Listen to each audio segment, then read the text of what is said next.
The lonely horizon. The sun, a swollen orange in a bruised purple sky, began its slow descent, bleeding color across the vast expanse of the prairie.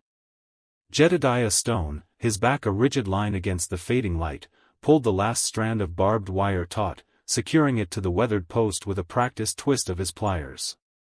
The click of the wire, the only sound for miles, echoed faintly in the deepening quiet. Another day, another stretch of fence mended, another silent battle won against the encroaching wild. He wiped a gloved hand across his brow, feeling the grit of dust and sweat. The horizon stretched before him, an unbroken line of emptiness, mirroring the landscape of his life. His cabin, a humble rectangle of rough-hewn logs, sat like a forgotten toy in the immense emptiness. A wisp of smoke curled lazily from its stone chimney, a beacon in the twilight. No other lights dotted the distant plains, no other sign of human habitation disturbed the profound solitude. The wind, a constant companion, whispered secrets through the tall prairie grass, secrets Jed rarely bothered to decipher. He was a man of the earth, his thoughts as rooted and unadorned as the ancient cottonwood by the dry creek bed. The interior of the cabin was as Spartan as the man who inhabited it. A narrow cot, neatly made, dominated one corner. A sturdy wooden table, scarred by years of use, held a single kerosene lamp. A cast-iron stove, its black surface gleaming faintly in the lamp's glow, radiated a comforting warmth. On a shelf above the stove, a few worn books and a tin of coffee were the only concessions to comfort. The air smelled of wood smoke, old leather, and a faint, comforting scent of brewing coffee. It was a small, quiet space, a sanctuary against the raw, untamed world outside. Jed stripped off his work gloves, tossing them onto a nail by the door. His movements were economical, each action precise and unhurried. He filled a dented kettle with water from a bucket by the door and set it on the stove. While it heated, he cut thick slices of dried venison, laying them out on a tin plate. A handful of beans, already soaked, went into a pot. This was his ritual, an unvarying rhythm that had governed his evenings for more years than he cared to count. As the water began to bubble, Jed poured himself a cup of strong black coffee. He sat at the table, the lamplight casting long shadows across his craggy face. His eyes, the color of faded denim, stared out the small window into the encroaching night. He wasn't looking for anything, not really. Just watching the stars begin to prick the darkening canvas, each one a distant, cold reminder of the vastness. The silence in the cabin was not oppressive, but rather a familiar comfort.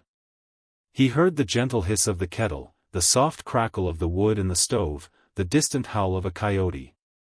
These were the sounds of his world, a world he had chosen, a world he had shaped with his own hands. He was a man accustomed to his own company, to the long stretches of introspection that the prairie demanded. He'd learned to rely on himself, to find solace in the rhythm of hard work and the unchanging honesty of the land. He ate slowly, savoring the simple flavors of his meal. The venison was tough, the beans earthy. It was food for sustenance, not for pleasure, and Jed appreciated it for its straightforward purpose. He thought, briefly, of the outside world, of the bustling towns he had left behind, of the people whose lives intersected and tangled. Here, his existence was a straight line, unburdened by complexities, unmarred by expectations. He was Jedediah Stone, and this lonely horizon was his. He drained his coffee, the warmth spreading through him, a quiet assurance in the vast, indifferent night. The silence, deep and profound, settled around him once more, a silent promise of another solitary dawn. Shadows at twilight.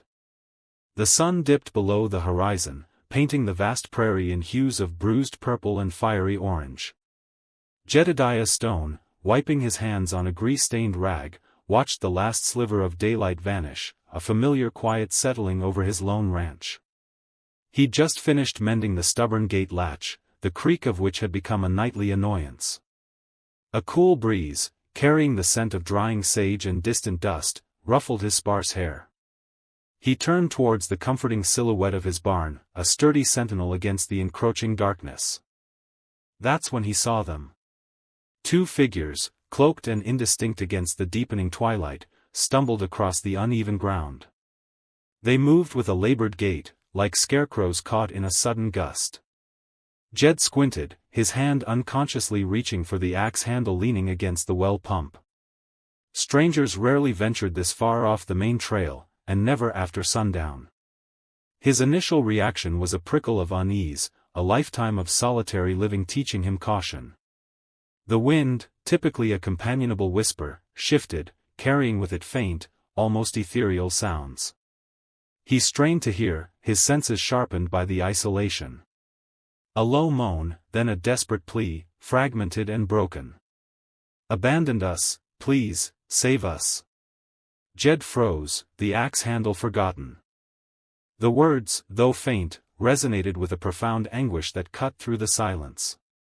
They weren't the aggressive shouts of bandits, nor the confident calls of lost travelers. This was raw, unadulterated desperation. His gruff exterior, a shield he'd cultivated over years of hardship, wavered. He watched as the figures, now closer, seemed to falter, one leaning heavily on the other. His heart, usually as steady as the plain's wind, gave a surprising lurch.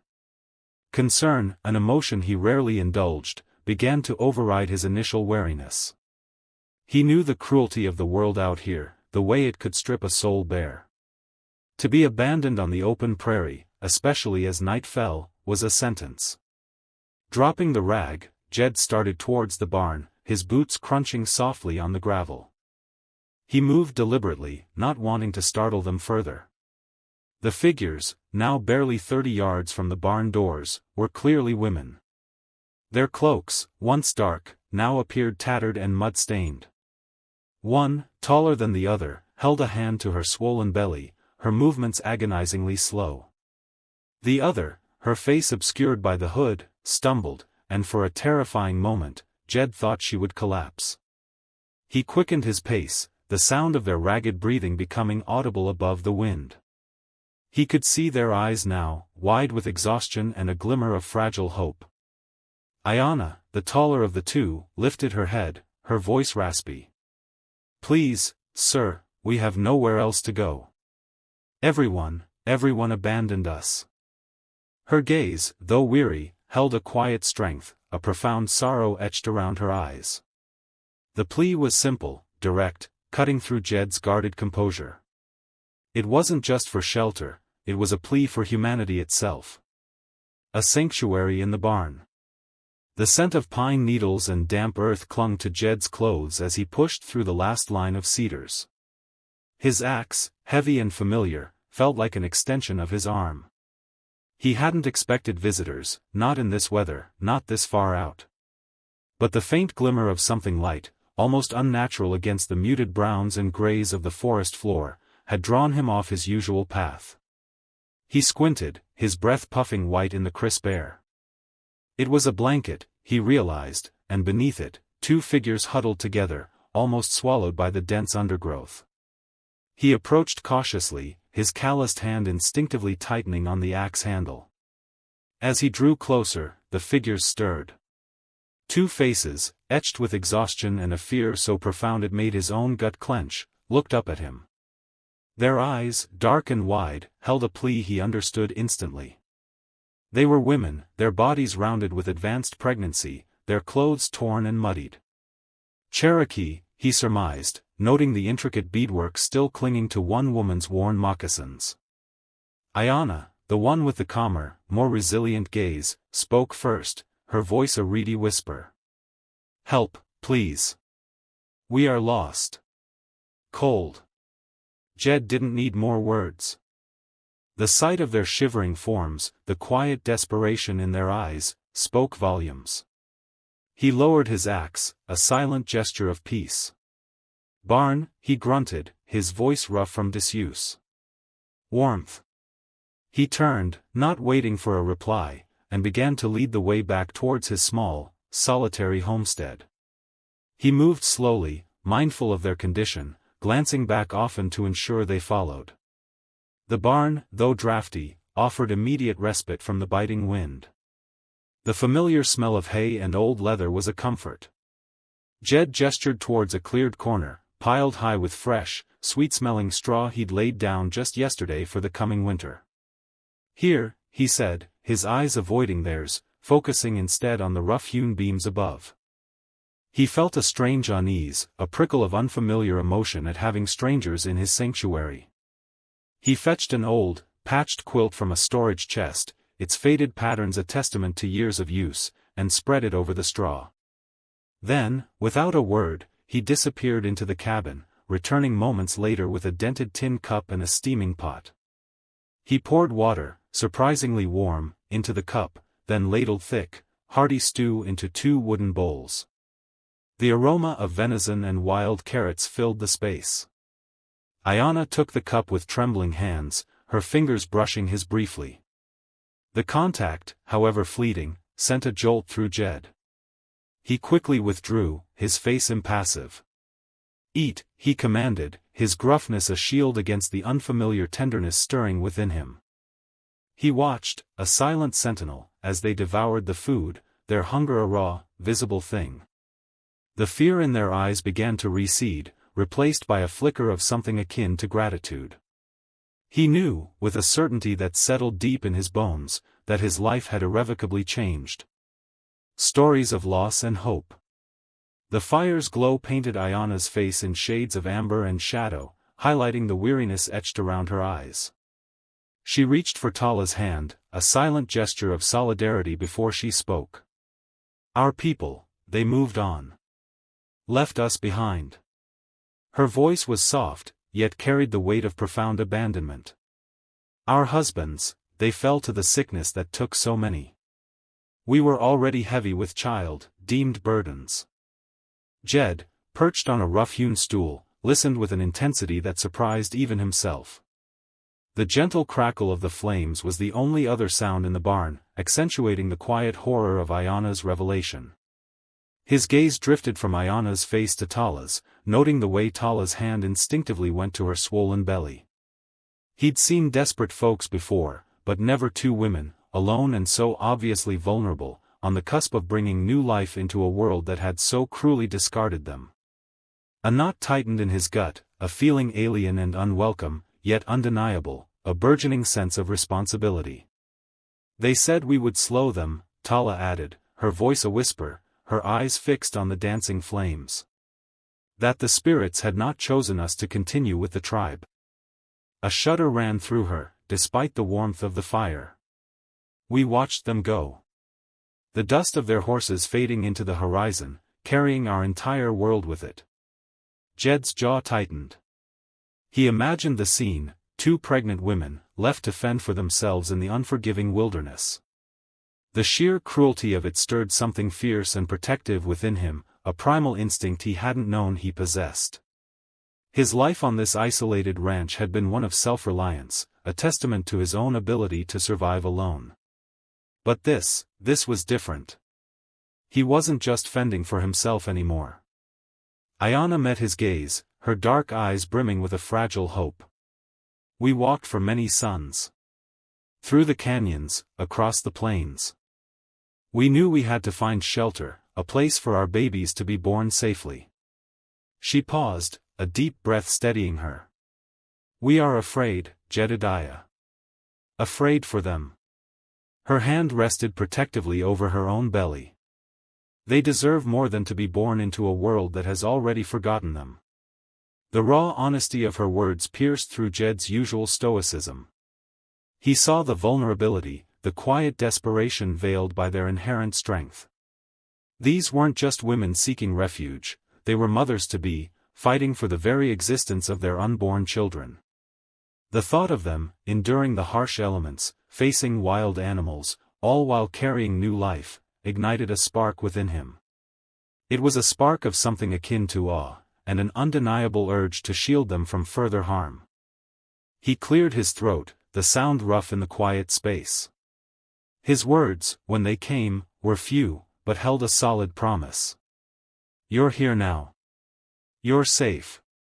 It wasn't much, but in the silence of the barn, under the flickering firelight, it felt like a vow. Weeks of shared kindness. The days bled into weeks, each marked by the subtle shift from Jed's solitary routine to one interwoven with the quiet presence of Ayanna and Tala. His initial gruffness, a lifelong shield, began to soften at the edges, chipped away by necessity and a growing, unfamiliar sense of obligation. The first few mornings, he'd simply set out his meager rations, dried jerky, hardtack, a handful of beans, and then busy himself outside, avoiding their eyes. But Ayanna, with her unyielding grace, would always offer a small, grateful nod, her gaze carrying a wisdom that Jed found disquieting. He found himself mending their tattered dresses with heavy, calloused hands, the unfamiliar needlework awkward but deliberate. He patched a tear in Ayanna's shawl, a vibrant splash of color against the muted barn, and then, without thinking, added a small, sturdy stitch to reinforce the hem of Tala's cloak. The women, in turn, began to fill the barn with small, purposeful actions. Ayanna sorted herbs she found in the nearby woods, drying them on a makeshift rack near the fire pit Jed had dug for them. Tala, though slower, would sweep the dust from the corners, her movements careful but persistent. The scent of pine needles and drying wildflowers replaced the usual damp earth and hay, breathing a fragile new life into the old structure. Jed, despite himself, found a rhythm in this shared existence. He'd wake before dawn, chop wood, tend to his horses, and then return to find Ayanna stirring a thin gruel, the aroma of oats and wild berries a comforting change from his usual bland fare. They spoke little, their communication often in gestures or soft hums. Yet, a silent understanding grew between them, a recognition of shared vulnerability and mutual reliance. As the weeks advanced, Ayanna's belly grew more prominent, and Tala's discomfort became more evident. The reality of two new lives entering his isolated world pressed in on Jed with a quiet urgency. He began to prepare. He spent an entire day in the small, neglected shed behind the barn, crafting 2 small cradles from salvaged planks. His hands, usually adept with a hammer and saw for fence mending, worked with a surprising tenderness, sanding down rough edges until the wood was smooth beneath his calloused thumb. He lined them with clean, dry straw, then draped them with spare lengths of canvas, creating warm, sheltered nests. He scoured his supplies for any scraps of soft fabric, finding an old, worn flour sack and a discarded wool blanket, which he meticulously cleaned and tore into strips. These, he imagined, would serve as swaddling clothes. He boiled water in his largest pot, sterilizing what few rags he possessed. He even ventured further afield than usual, searching for specific herbs Ayanna had described, those meant to soothe, to cleanse, to bring strength. His solitary ranch, once a fortress against the world, was slowly transforming, becoming a sanctuary not just for himself, but for a future he had never dared to imagine. The gruff rancher, who had lived a life of stark independence, was now undeniably, inextricably, bound by a kindness he hadn't known he possessed. The looming storm. The last sack of flour lay flaccid, its contents barely enough for another day's bread. Jed ran a callous thumb over the rough burlap, the familiar texture a stark reminder of dwindling provisions.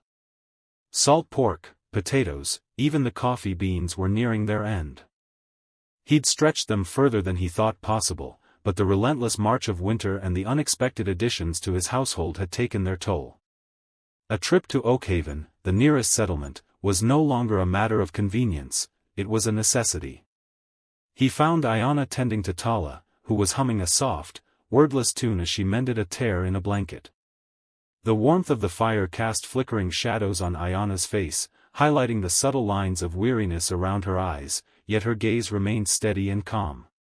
"Supplies are low," Jed stated, his voice a low rumble. "Got to head into town. Ought to be back by sundown tomorrow, maybe the day after." Ayanna looked up, her hands pausing their rhythmic work. "The weather has been restless," she observed, her eyes scanning the pale winter sky visible through the cabin's small window. "The wind carries a sharpness it didn't a few days ago." Jed nodded, acknowledging her intuitive understanding of the land. He'd felt it too, a subtle shift in the air pressure, a foreboding stillness before the cold front. I know. But we can't wait. Not with what's left. He didn't mention the 2 extra mouths to feed, but the unspoken truth hung in the air. Leaving them, especially in their delicate state, gnawed at him. His solitary life had conditioned him to reliance on himself alone. This new responsibility weighed heavily. We will be careful, Ayana assured him, her voice quiet but firm. Tala and I will stay close to the cabin. We have water, and enough wood for the stove. Just, be swift, Jedediah. He met her gaze, a flicker of something akin to gratitude passing between them. He packed his saddlebags with what little he could trade, a few cured hides, some meticulously carved wooden figures he'd crafted during long, lonely evenings. The biting wind whipped at his coat as he secured the cinch on his horse, the sky overhead a bruised canvas of deepening gray. He looked back at the cabin, a lone beacon of warmth in the vast, unforgiving wilderness, a silent promise forming in his heart to return. He pushed the horse hard, the trail slick with patches of ice and newly fallen snow. The air grew colder with every mile, the silence of the forest broken only by the crunch of hooves and the whistle of the wind through the skeletal branches. Just as the sun began its reluctant descent, casting long, distorted shadows, the first flakes began to fall. Not a gentle dusting, but a sudden, furious onslaught. The sky ripped open, unleashing a blizzard of terrifying intensity. Visibility dropped to mere feet, the world dissolving into a maelstrom of white. The wind shrieked like a banshee, tearing at his clothes, clawing at his exposed skin. He pulled the horse to a halt, knowing that to press on was suicide. He was trapped, miles from Oakhaven, and even further from the fragile warmth of his cabin. A icy dread settled in his gut, a fear not for himself, but for those he had left behind. Miracles in the snow.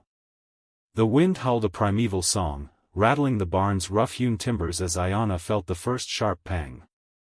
It wasn't the dull ache she'd grown accustomed to, this was a tightening, a clenching deep within her that stole her breath. Outside, the blizzard raged, a white curtain descended upon the world, swallowing the familiar landscape. She pressed a hand to her swollen belly, her eyes wide in the gloom. Not yet, she whispered, as if commanding the storm, or her own body.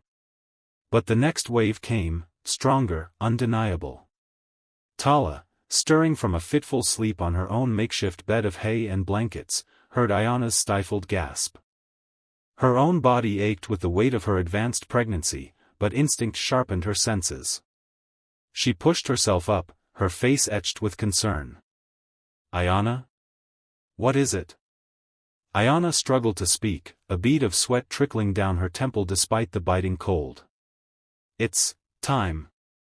Tala didn't hesitate. Fear gnawed at her, a cold tendril through the warmth of the barn, but Ayana needed her. She moved with surprising agility, gathering the cleanest rags she could find, boiling water over the small, flickering fire Jed had banked before he left. The small amount of light cast dancing shadows, making the barn feel both comforting and menacing. Breathe, Ayana. Remember what grandmother taught us. Tala's voice was calm, a steadying anchor in the swirling chaos. She rubbed Ayana's back, her own belly brushing against Ayana's, a shared maternal connection in the heart of the storm. Each contraction was a wave, pulling Ayana further into herself, but Tala's presence was a lifeline. Miles away, Jedediah Stone leaned into the wind, each step a battle against the snowdrifts that threatened to engulf him. His horse, Blizzard, had been a godsend, but even the sturdy mare struggled through the deepening powder. The ranch was a distant, flickering hope in his mind, a beacon he clung to with grim determination. He'd gone for supplies, expecting a squall, not this white fury. The image of Ayana and Tala, so vulnerable, alone in his barn, drove him forward. Fear, cold and sharp, pierced through his usual stoicism. He imagined Ayana in labor, Tala trying to manage, and a new, unfamiliar desperation surged through him. He pictured the gentle curve of Ayana's belly, the quiet strength in Tala's eyes, and pushed harder, his lungs burning, his muscles screaming. He had to get back. He just had to. Ayana cried out, a raw sound torn from her throat. Tala held her hand, her own breath catching. You are strong, Ayana. Our ancestors are with you. The words were a prayer, a chant against the despair of their isolation. The fire crackled, casting a weak, orange glow on their faces. Outside, the world was nothing but white, but inside, a new life was pushing its way into existence, a miracle fighting against the raging heart of winter. New beginnings. The dust of the trail still clung to Jed's boots as he dismounted, the familiar creak of his saddle a welcome sound after days alone. He'd expected the quiet of his ranch, the empty stillness that usually greeted him. Instead, a soft, unfamiliar murmur drifted from the barn. His hand instinctively went to the colt on his hip, but the sound was too gentle for threat. It was a cooing, a tiny, almost impossibly fragile sound. He pushed open the heavy barn door, the afternoon light streaming in to illuminate a scene that stopped him dead. Ayana sat on a bed of fresh hay, her back against a sturdy post, a bundle clutched to her chest. Her eyes, usually holding a quiet sadness, now shone with an awe that mirrored the soft light. In her arms, swaddled in a surprisingly clean blanket, was a newborn. A tiny, perfect face, dark hair peeking from the cloth, a miniature hand curled against Ayana's breast. Ayana looked up, a faint smile gracing her lips. He arrived yesterday, Jedediah. While you were gone. Her voice was a hushed whisper, as if speaking too loudly might shatter the delicate moment. Jed felt a strange lurch in his chest, a sensation he hadn't known since his own mother's passing. Relief, raw and profound, washed over him, followed by a surge of wonder. He cleared his throat, the sound rough in the sudden silence. He's small. Ayana chuckled softly. They all are, at first. She gestured to a makeshift cradle fashioned from a sturdy crate. Tala has been a great help. She rested in the cabin after. As if on cue, a sharp cry echoed from the direction of the cabin. Ayana's eyes widened, a flicker of concern crossing her face. Tala? Jed was already moving, his weariness forgotten. He found Tala pacing, her hands pressed against her swollen belly, her face drawn in a grimace of pain. Jedediah, she gasped, it's time. I think, it's time. The next few hours were a blur of intense focus. Jed, who had only ever delivered calves and foals, found himself guided by Ayana's calm instructions, his own gruff hand surprisingly gentle. He boiled water, tore strips of clean cloth, and spoke in low, reassuring tones to Tala, his voice rough with an uncharacteristic tenderness. The cabin, usually silent, filled with the primal sounds of labor, culminating in a triumphant, piercing wail. Another baby. This one, a girl, smaller than Ayana's son, but equally perfect, equally miraculous. Jed cut the umbilical cord with a steady hand, his face streaked with sweat, a strange mix of exhaustion and exhilaration thrumming through him. He wrapped the tiny bundle and placed her carefully in Tala's trembling arms. The lonely ranch was lonely no more. Two tiny lives, two mothers, filled the spaces that had long echoed with emptiness. The scent of pine and dust now mingled with the sweet, milky smell of newborns. The creak of the floorboards was punctuated by soft cries, gentle coos, and the quiet murmur of women's voices. Laughter, light and hopeful, now floated on the breeze. Jed watched them, a profound shift settling within him. His life, once a stark landscape of solitude, had blossomed into something rich and vibrant, a testament to unexpected new beginnings. A family forged in kindness. The persistent chill of winter finally receded, replaced by the soft warmth of a late spring sun. Tiny green shoots pushed through the thawing earth around the ranch, and the air hummed with the industrious buzz of newly awakened insects. Jed found himself spending more time simply watching Ayana and Tala. He'd catch them laughing as they tended a small patch of herbs near the cabin, their voices light and melodic, a stark contrast to the desolate quiet that had once defined his existence. He saw the way Ayana's hand instinctively rested on Tala's swelling belly, a gesture of profound love and protection. A knot formed in Jed's chest, a feeling unfamiliar yet undeniably potent. It wasn't just the warmth of a shared fire or the gratitude for their help around the ranch. It was a deep, resonating need to keep them safe, to be the anchor in their tumultuous world. He saw the resilience in Ayana's eyes, the quiet strength that had allowed her to endure so much, and recognized a kindred spirit.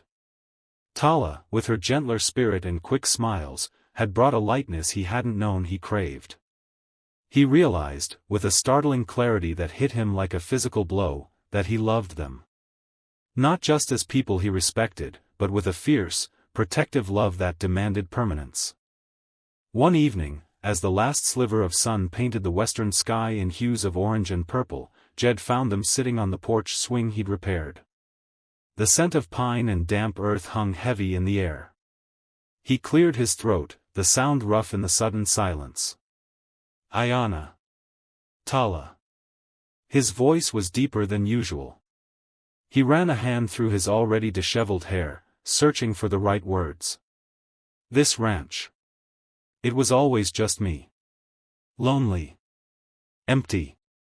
He paused, looking out at the darkening landscape, then turned back to them, his gaze unwavering. "But now. With you two, it ain't empty anymore. It's home." Ayana's eyes, usually so composed, softened, a flicker of understanding passing through them. Tala, nestled beside her, looked up at Jed with wide, hopeful eyes.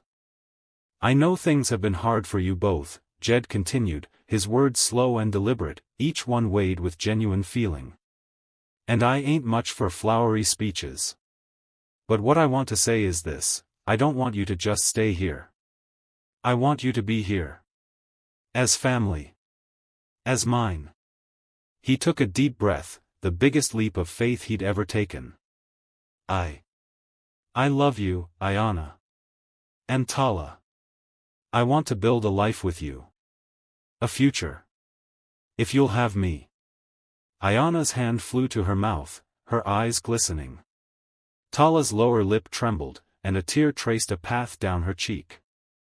The only sound was the distant call of a night owl. Then, Ayana rose, moving towards him with a grace that belied her weary journey. She stopped just inches from him, her gaze searching his, seeing the raw vulnerability beneath his gruff exterior. "Jedediah," she whispered, her voice thick with emotion. "You have already given us so much. More than we ever dared to hope for." She reached out, her hand gently touching his arm, a spark passing between them. "To be chosen, to be loved. After all we have lost. It is a gift beyond measure." Tala, now standing beside Ayana, nodded vigorously, silent tears still falling. "Yes, Jedediah," she managed, her voice barely audible. "Yes. We accept. With all our hearts." Jed felt a warmth spread through his chest, chasing away years of cold solitude. He reached for Ayana's hand, his fingers strong and reassuring, then drew them both into a gentle embrace. It wasn't a grand, passionate kiss, but a quiet, profound promise. In that moment, under the vast, starlit sky, a new family was forged, not by blood, but by kindness, by resilience, and by a love that had blossomed in the most unexpected of places.